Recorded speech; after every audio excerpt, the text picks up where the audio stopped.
Hello, football fans, UFL fans. How you doing? UFL fans. What'd you think about that game? Now, I was in St. Louis for the game. Didn't get home till Wednesday afternoon. Saw the game again on replay from the Fox Network on DVR.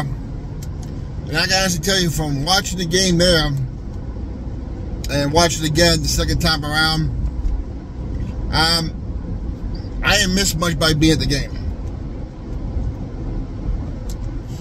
Although the game on TV came down to a few turnovers by San Antonio, which led to points. And the end of the half, the first drive, the last drive of the first half, and the second drive of the second half was all you needed. But then the turnover pretty much clinched it. Chase Garbers picked a bad day to have his worst game. Of course, he's going to be remembered for sliding on 31 when he had the first down. And he had actually done that early in the game as well, but got away with it. Second time was when Wade Phillips had enough and pulled him. And they brought the backup quarterback there. I can't remember his name now. I'm drawing a blank. But by then it was too late. Birmingham dominates. They win their third straight. And I tell you, I watched the game from last year.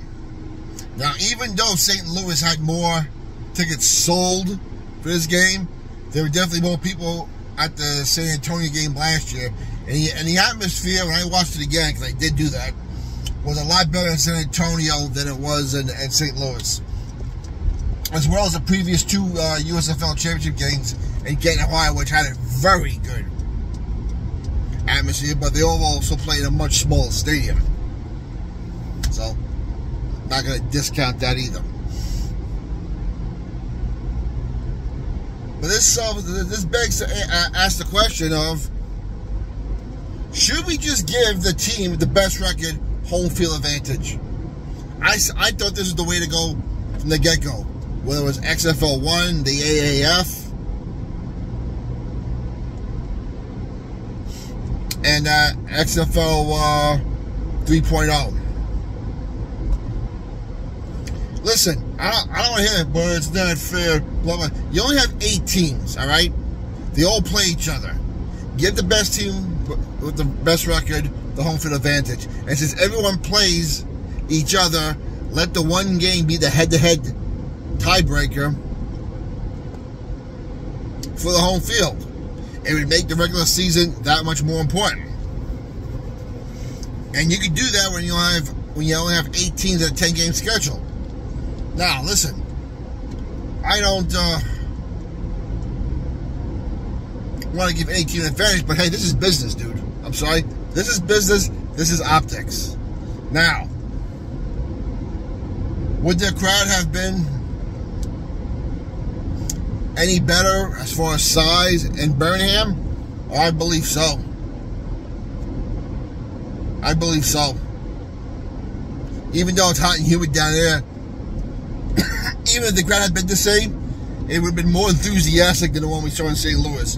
When I was in St. Louis, I didn't see one sign in the entire city and around the stadium area that had a UFL championship game on the stadium or in the area. I didn't see any Battlehawk fan flags around the Dome of America like you do with Cardinal signs at Busch Stadium or St. Louis Blues signs by the old Kiel Center. I don't know what the current name of the arena is. I just remember it's the Kiel Center. And this also, you gotta wonder, will the UFL do more on their marketing thing? Alright, let's face it. XFL 2.0 did a hell of a job marketing. XFL 3.0 was a disaster. I understand that we had the merger this year, the government got away. Listen, I'll give it a pass, but they're doing a smart thing. They're keeping all the teams in the same place. And they got to market aggressively, starting now.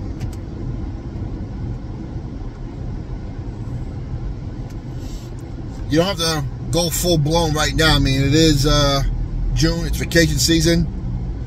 But I think by the time September comes along, and the NFL season starts, the college football season's underway, you need to start marketing hard.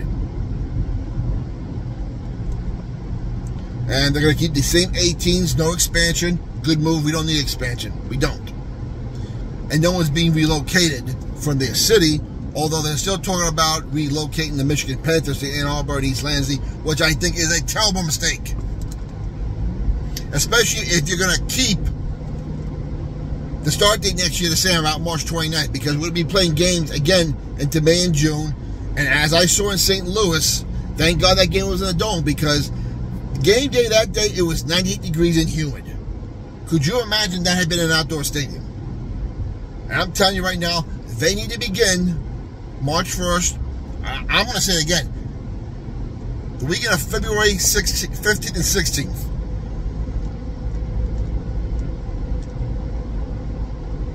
Because it's too brutally hot in places like Houston, Memphis, and Birmingham for fans to be going to these games in May and June.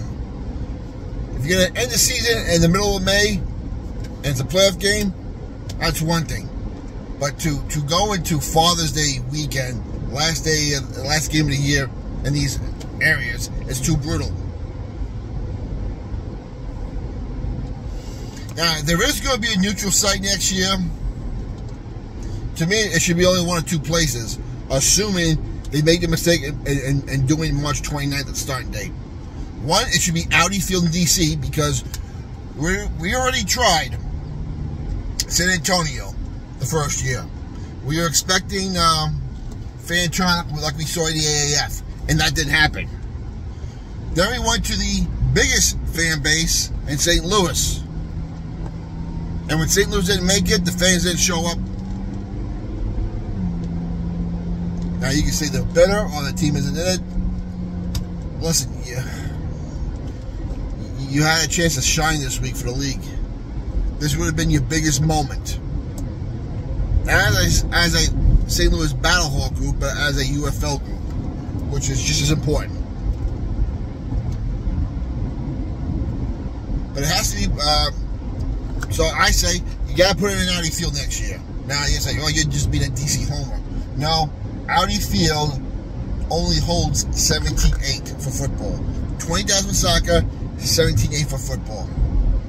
I want that same atmosphere like I did for the USFL Championships 1 and 2 at Kenton, Ohio. And I believe the fans in the DMV area would come out and watch that game.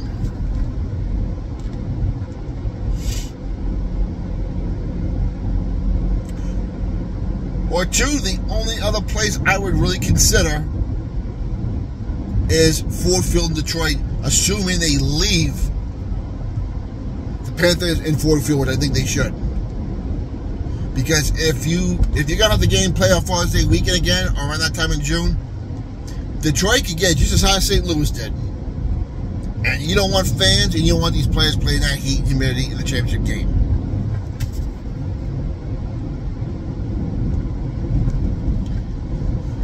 Now, even if they do start on March 1st, I would still put it in D.C. because that would bring the championship game to approximately, I think, the weekend after Mother's Day. And the weather in D.C. that time of year is mild, and it would also be in Detroit also, if you want to do the neutral field thing.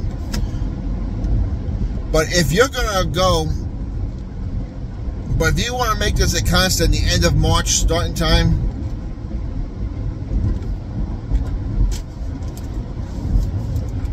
then you should put the game with the team with the best record. We got to build money. We need better optics. I wasn't really impressed with the St. Louis turnout. I wasn't impressed with the atmosphere. The atmosphere from what I saw on TV at the San Antonio game last year was a lot better than the St. Louis game this year. Stadium with the 2 games again. Again, I understand they have a smaller stadium, but San Antonio is just as big as a dome, and the atmosphere was just better.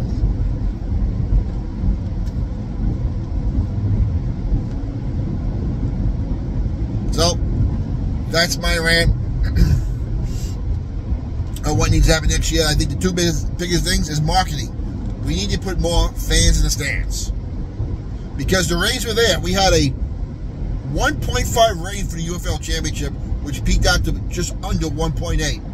That's not bad for Father's Day. It isn't bad at all. So everything's in place. What we need is, we need a marketing plan to get fans in the stands, more season ticket holders. And we got to do something about the championship game. We got to do something about maybe just giving the best team the home field. Or if you're going to do a neutral field,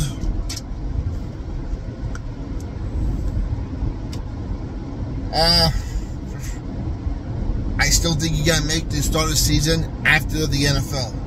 Right after. Or in the case of next year, they want to do March 1st, do March 1st. I hope they'll listen to us, because I will say this. It seems like Darryl Johnson is doing a much better job of listening to the fans than the clowns over the XFL side. And by the way, I'm an XFL guy first. What Denny Garcia and the Rock and Red Bird Capital try to do to us. And that's why they are minority ownership right now. That's what it seems like. All kinds of rumors on what ownership is going to look like next year.